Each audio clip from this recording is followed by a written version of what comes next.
경남 지역 이슈를 분석하는 시간 헬로 이슈토크 시작합니다. 2022년 새해를 맞아 경남도 내 지자체장과 기관장을 모시고 지난 성과와 또 올해 계획을 들어보는 기획 특집 시간을 이어가고 있는데요. 오늘은 2022년을 미래 50년을 준비하는 원년으로 선포한 오태환 의령군수와 함께 오늘 이야기 나눠보겠습니다. 어서 오세요. 네, 안녕하십니까. 어른군수 오태환입니다. 네, 정말 오랜만에 이슈토크에 나와주셨습니다. 그동안 네. 해가 바뀌어서요. 새해 복 많이 받으십시오. 네, 감사합니다. 네, 자 취임하신 지 이제 10개월 정도 지났죠. 네네. 그 전임 군수 두 분의 불명예 퇴진 후 지난 4월 보궐선거로 군중을 이끌게 되신 만큼 누구보다 좀 바쁘게 시간을 보내셨을 것 같은데 그래서 그동안 어떤 부분을 가장 염두에 두고 군정을 이끌어 오셨는지 이 질문을 좀 첫 질문으로 드리겠습니다. 네, 정말 10개월 동안 열심히 어른군을 위해서 일하고 왔습니다. 우선 하기치상이란 말이 있습니다. 네. 그 화합하는 기운이 모여서 좋은 일을 만든다는 뜻입니다. 저는 취임 후에 새로운 군정 목표를 국민 우선 또 화합 어른으로 정했습니다. 네. 그만큼 화합에 방점을 두고 국민 자부심을 높이는 것을 저는 첫 번째 목표로 세웠습니다. 네. 우리 국민들이 더 이상 어른에서는 정치와 선거로 인해서 국민들이 자존심이 상하는 일이 있어서는 안 되겠다라는 그 확고한 의지를 피력했습니다. 네. 다행히 우리 국민들의 상처가 많이 치유됐습니다. 네. 지난 9월 우리 경남 사회조사에서 어른 국민의 자부심과 또 삶에 대한 만족감이 경남도에서 도내 기초단체장 중에서 단체 중에서 두 번째로 높았습니다. 이것을 우리 하기치상의 좋은 조짐이라 보고 네. 또 앞으로 더욱더 국민 화합에 적극적으로 나서고 있습니다. 네. 네. 국민들의 상처를 치유하기 위해서 누구보다 많은 현장을 또 다니고 많은 국민들을 만나기 위해 애쓰셨을 것 같은데 네네. 혹시 그런 행보를 이어가면서 국민들에게 들었던 뭐 기억에 남는 칭찬 이야기 있습니까? 좀 쑥스럽습니다만 네. 더 열심히 일하다 보니까 네네. 또 우리 국민들이 무엇보다도 일 잘하는 해결사 우리 오태환 군수다. 해결사. 네. 그런 이야기를 들었고 또 그보다도 일 잘한다는 소리가 참 기분이 좋았습니다. 그렇군요. 그리고 제가 지금 거의 딱 취임한 지 10개월 남짓 되었습니다. 지금 30년 동안 우리 해결하지 못한 우리 어른의 큰 수군 사업이 있었는데 그게 네. 바로 국도 25선 4차선 확장 사업입니다. 네. 그리고 우리 경남 미래 테마파크, 또 국도 우리 부림 일반 산업단지 착공 이런 굵직굵직한 일을 해낼 때마다 네. 우리 오군수 일 잘한다. 또 우리 그 어른군 해결사다. 네. 이런 말씀을 많이 해주셨습니다. 더 열심히 뛰는 예. 동기가 됐겠어요. 그래서 우리 국민들께 정말 감사하다는 말씀 이 자리에 다시 한 번 더 드립니다. 네. 자, 그러면 지금부터는 직접적인 의령군의 현안 사업들 좀 짚어보겠습니다. 네네. 먼저 인구 부분인데 물론 인구 문제는 전국이 고민하고 있는 문제긴 합니다만 네네. 최근에 의령군이 정부가 지정한 인구 감소 지역이 됐습니다. 그렇습니다. 그래서 이 문제를 해결하기 위해서 앞으로 정부의 지원이 이어질 텐데 네. 군에서도 어떻게 하면 좀 더 효과적으로 인구를 늘릴 수 있을 것인가 이 부분에 대한 고민이 좀 많으실 것 같습니다. 그렇습니다. 여기에 어떤 대응을 좀 하고 계십니까? 우리 어른군은 제가 취임하고 난 이후에 소위 말해서 지방 소멸 문제에 있어서는 정부 발표 이전부터 네. 저는 활발한 행보를 해가 왔습니다. 우선 그 취임 후에 조직 개편 때도 네. 경상남도 내에서는 그 최초로 소멸 위기 대응 추진단을 설치했습니다. 실제로 좀 처음 들어본 것 같긴 하네요. 네, 지방 소멸 문제는 이제 지금 현 정부뿐만 아니라 차기 정부에서도 국정 아젠다로 나올 정도로 지금 심각한 문제입니다. 그리고 그 문제는 또 여러 가지 복합적 요소가 많이 혼재되어 있습니다. 네. 이런 난해한 문제를 풀기 위해서 저는 또 소멸 위기 그 대응 추진단을 직접 만들어서 네. 해법 찾기에 현재 몰두하고 있습니다. 지금 현재 우리 지방이 또 특히나 시골 같은 우리 군 단위는 지방 소멸이 가속화되고 있습니다. 그렇죠. 이게 현실입니다. 그리고 고령화가 돼가 있습니다. 우리 어른군 같은 경우에도 65세 인구가 38.6%입니다. 초고령 사회입니다.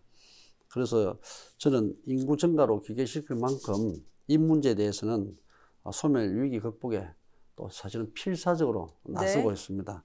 먼저 우리 소멸 위기 대응 추진단은 또 우리 소멸 위기 전반에 관한 사항, 또 인구 증가와 관련된 사항, 그리고 기업체 또 유치, 그게 인구에 또 도움이 되니까요. 그리고 이제는 앞으로는 청년 정책까지 모든 정책을 이렇게 소멸 위기 대응단에서 관장하도록 그렇게 하고 있습니다. 그렇군요. 최근 우리가 이렇게 만들고 난 이후에 정부에서도 여기에 대한 기금 지원, 또 내년에 소멸 위기에 관한 해법 여러 가지를 내고 있는데 우리 추진단에서는 거기에 맞춰서 맞춤형 로드맵으로 우리가 투자 계획을 또 수립하고 있습니다. 대표적인 몇 가지를 우선 말씀드리면 내년에 올해 국회에서 통과됐는데 국회 사랑 기부금이라는 게 있습니다. 고향 사랑 기부금. 옛날에 일본에서 이게 많이 지자체 활용한 그런 제도인데 우리나라에서도 올해 국회를 통과했습니다. 내년 1월 1일부터 시행입니다. 그래서 고향 사랑 기부금을 활용한 우리 출향인사들 기촌을 유도시키고 우리 어른군도 지금은 3만 이하로 떨어져 있지만은 제 국민들하고 합치면 한 30만 정도 됩니다. 그리고 우리가 어른은 아직까지는 우리 코로나 청정 지역이라고 자부하고 있습니다.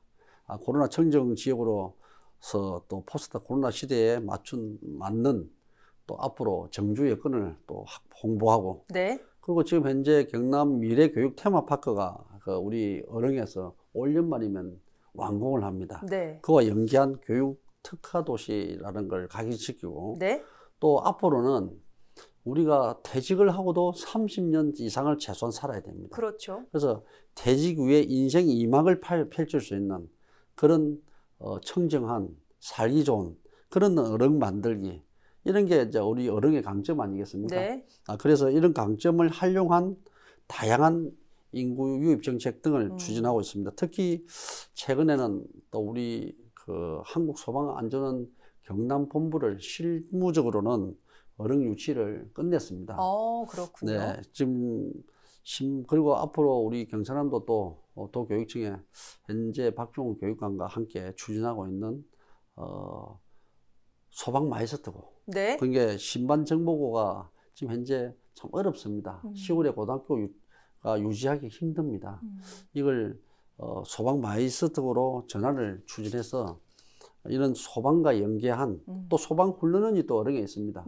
그와 연계한 인구 활력 정책에 지금 상당히 또 공을 들이고 있습니다. 그렇군요. 일자리와 교육 등 인구 문제와 관련해서는 따로 추진단을 꾸려서 좀 대응을 하고 계시다는 말씀해 주셨는데 여기에다 또 플러스가 된 희소식이 하나 들려옵니다. 앞서 잠깐 말씀해 주셨지만 아마 교통망 확충도 인구 감소를 막는 큰 방어책이 될 텐데 국도 20호선 확장이 정부 사업으로 선정이 됐죠. 네, 그렇습니다. 사실상 우리 어릉이 땅이 길이 없는 땅을 명지라고 합니다. 우리 어릉은 고속도로가 없지요. 기차가 철도가 없죠. 하늘길이 없죠. 백길이 없죠. 가는 길이 없습니다. 그런 어떤 어릉이 함양 울산간 고속도로가 우리 어릉 위주로 우리 어릉으로 지나갑니다. 드디어 이제 고속도로가 생겼습니다. 근데 우리 남해 고속도로와 함양 울산간 고속도로를 종축으로 연결하는 국도가 국도 25선입니다. 근데 이게 한 30년간 어릉의 수군 사업이었습니다. 수군 사업이었는데 아직까지 이게 정부 사업으로 선정이 되지 못해서 애를 태우고 있었습니다. 그래서 이번에 이게 국가 사업 선정으로 최종 마침표를 찍었습니다. 그래서 이거는 앞으로 어릉업에서 또 우리 불임면까지 다 연장을 시켜서 4차선으로 갈 겁니다. 그렇기 때문에 거기에 또 현재 불임 산업단지 10만 평을 현재 하고 있습니다. 거기에 어릉 IC가 함양 울산 고속도로가 연결됩니다. 그래서 앞으로 물류나 이런 게 다양하게 연결되어 있기 때문에 그게 우리 국민의 최대 수군 사업이었습니다. 이번에 30년에 넘는 인고의 세월을 보냈습니다. 네. 제가 군수 후보로서 첫 번째 공약이었습니다.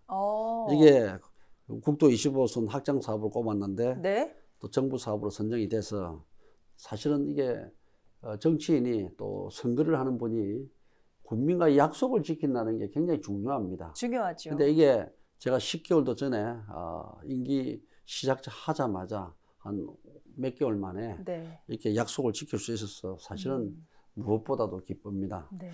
그리고 이제 이 사실은 25선 이 확장이 그러면 왜 그렇게 중요하냐?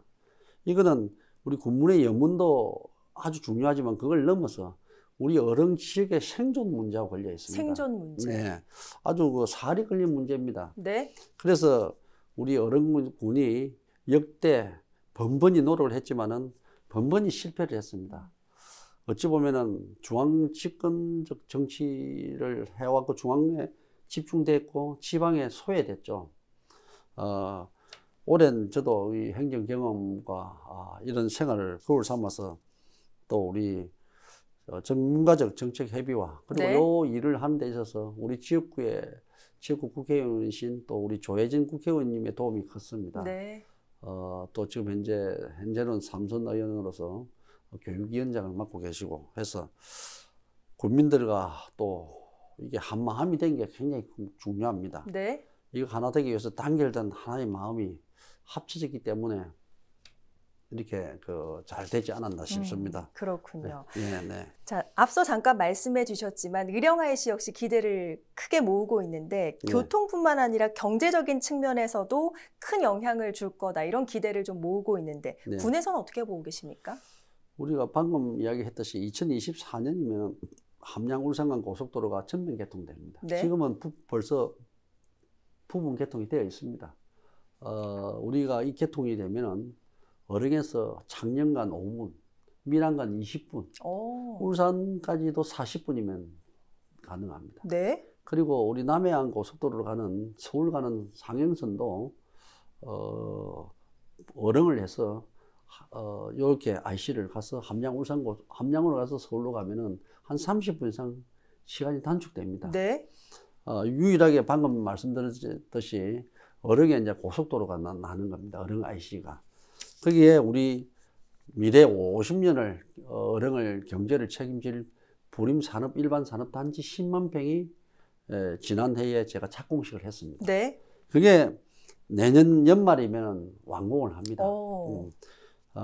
그게 저는 어릉 미래 50년에 맹운을 거는 사업이다라고 생각을 합니다. 그래서 이 사업의 부림산단의 성공을 위해서 큰 공을 들이고 있습니다. 네. 2023년까지 조성된 내년이죠. 네. 산단의 경제적 파급 효과는 거의 1조 4천억에 달합니다. 그리고 생산 가치도 3,451억 원의 부가가치. 네. 또 우리 4,200여 명의 그 고용 유발 효과. 그뿐만 아니라 또 입주 기업이 하는 매출, 네. 고용 창출, 또 이게 지역에서 도는 선순환 구조. 이게 어릉 경제를 책임지는 어릉의 생명줄이라 생각을 합니다. 네. 그리고 우리가 이 고속도로 개통에 맞추어서 준공되는 우리 부림산단은 우리 어릉군에는 또 서부권과 동부권이 있습니다. 네. 동부권의 개발의 전초기지로서 공격적으로 쓰는 기업을 상당히 유치를 하고 있습니다. 네. 그래서 부림산단을 어릉 미래 50년을 신성장 엔진으로 장착해서 새로운 어릉으로 활력이 있는 요동치는 도시로 만들 계획입니다. 네, 좀 기대가 되는데 네. 앞으로 부림산단까지 조성이 완료되면 의령의 미래 먹거리 산업에도 큰 변화가 생기지 않을까 이런 기대가 가져집니다만 네. 지금까지 의령의 기반은 사실 농업이죠. 그렇습니다. 농업인이 또 의령 군민의 다수인 것으로 알고 있는데 네. 또 그래서 추진하는 특별한 정책이 있다고 들었습니다. 어떤 네네. 겁니까? 이게 사실 어릉형입니다. 제가 네. 군수되고 나서 어릉에 지금 새롭게 만드는 제도인데 농산물 기준가격 보장제라는 겁니다. 네. 이게 뭐냐고 하면은 우리가 농사를 짓고 한해를 당하거나 또 너무 이게 가격이 폭락하거나 이래서 기준가격도 못 미치는 이 해서 농민들이 큰 어려움에 봉착할 수가 있습니다. 네. 이럴 때를 대비해서 보험처럼 우리 그 기준에 못 미치는 가격에 대해서는 농민들에게 보장을 해주는 제도입니다. 그래서 이거는 제조 수입에 못 미치는 가격은 또 군수에게 직접 청구하도록 제가 못을 박아놨습니다. 군수에게 직접 네. 청구를 할 수 있는 네. 겁니까? 이 보장제는 농산물 판매 가격이 네. 기준 가격 대비 한 30% 이상 폭락할 경우에 네. 바로 정책이 발동됩니다. 오. 발동돼서 이 대상 품목도 지금은 그 어령에서 수박, 양파, 양상추 뭐 이렇게 뭐 호박, 오이 뭐 이렇게 그 우리가 많이 있습니다. 네. 그게 한 지금 10개 품목에서 시작합니다. 네. 앞으로는 더 품목도 점차적으로 또 확대를 할 겁니다. 그렇군요. 우선 그 어령에 지금 농사를 많이 짓는 10개 품목에 한해서 네. 이 기준을 적용하고 그래서 여기에 대한 기준 가격이 방금처럼 떨어질 경우에 그걸 보상해주는 안심하고 농사를 지을 수 있는 네. 어령에서 이번에 이 처음으로 이 제도를 도입했는데 앞으로 여기도 아마 아무런 좋은 제도도 또 시행을 하다 보면 조금 부족한 부분이 아니겠습니까? 네. 그 부족한 부분은 계속해서 보완해서 어령형 농민 제도로서 정착을 시킬 계획입니다. 알겠습니다. 네. 자, 군수님, 그런데 아쉬운 것은 임기가 얼마 남지 않았습니다. 네. 그래서 좀 여쭙고 싶은 것이 혹시 임기 내에 내가 이것만큼은 좀 마무리하겠다 하는 뭐 사업이나 정책 있으십니까? 네. 아이고, 제가 원래 이 일에 대한 욕심이 좀 많습니다. 네. 짧은 시간에 많은 일을 하다 보니 욕심이 많이 섰습니다만은 국도 25선 4차선 확장 사업도 선정이 됐지만 이제 시작을 해야 됩니다. 저 시작도 해야 되고 또 경남 미래 교육 테마파크가 올 연말이면 완공을 합니다. 저기에서 실제적으로 안에 하드웨어는 지났지만 소프트웨어를 착실하게 해서 경남 그야말로 경남 교육의 메카로서 자리매김을 시켜야 됩니다. 네. 그리고 불임 산단도 착공을 시켜서 기업을 유치를 시켜야 됩니다. 이러한 일들이 중요하고요. 그 사업 성과도 있지만은 이런 정책의 연속성이 또 꼭 필요합니다. 네. 그래서 저는 이 1년 남짓 정확하게 한 15개월이 조금 못 돼요, 임기가. 네. 그래서 지금 현재 10개월 지났으니까 한 5개월 남았죠. 임기를 1분 1초도 네. 허투르지 않고 허투루 쓰지를 않았습니다. 그래서 절박한 마음으로 정말 간절한 마음으로 어령 현재 살리기 운동에 나선 것도 이런 이유입니다. 그렇군요. 벌써 답변 중에서 좀 이 질문에 대한 답이 좀 나온 것 같은데 올해 네네. 또 굵직한 선거 2번이 있지 않습니까? 그렇습니다. 그래서 네. 이슈토크에 나오는 지자체장들께 꼭 여쭤보고 네. 싶은 것인데 자, 올해 재선 출마 네. 그 여부에 대해서 좀 여쭙고 싶습니다. 어떠십니까? 국민이 저는 많은 동의를 해주신다면 제가 또 적극적으로 일을 할 계획입니다. 아무리 열심히 일을 하고 해도 1년의 임기로는 한계가 있는 것 같습니다. 네. 그래서 앞으로 민선 8기, 차기가 8기입니다. 8기 4년 임기의 군수로 국민들의 선택을 받아 어령 발전에 가속도를 붙일 계획입니다. 저는 이게 보궐선거로 들어와서 사실은 15개월짜리 1년 남짓한 군수였습니다. 그래서 이제 정상적인 4년 임기로 열심히 한번 일해 보고 싶습니다. 알겠습니다. 또 오늘 새해를 맞아 이슈토크에 나와주신 만큼 우리 의령 국민들께 또 시청자분들께 한 말씀 남겨주시죠. 네, 국민 여러분, 올해는 우리 어령의 상징이자 자부심인 의병탑이 건립된 지 딱 50년이 되는 해입니다. 우리 72년도에 그것도 4월 22일에 건립이 됐습니다. 공교롭게도 저는 임기 초부터 어령 미래 50년 설계를 구상하면서 분주히 미래를 위해서 노력하고 있습니다. 지나온 50년, 그리고 앞으로 50년, 100년의 역사 중심에 국민 여러분과 저 오태환이 함께 서 있습니다. 모든 것이 다 우리 국민 여러분의 덕분입니다. 이민년 한 분 한 분 국민들께서 어령에서 원하시는 모든 일이 성취될 수 있도록 어령군이 앞장서겠습니다. 어령군은 더욱 화합하고 열심히 일로서 보답하겠습니다. 국민 여러분, 새해 모두 건강하시고 복 많이 받으시기 바랍니다. 감사합니다. 네, 정말 올해가 의령군 미래 50년의 뜻깊은 원년이 되길 저희 이슈토크도 늘 응원하겠습니다. 네, 오늘은 오태환 의령군수와 함께했습니다. 오늘 말씀 고맙습니다. 네, 감사합니다. 네, 오늘 방송은 유튜브 채널 헬로 경남에서 다시 보실 수 있습니다. 함께해 주신 여러분 고맙습니다.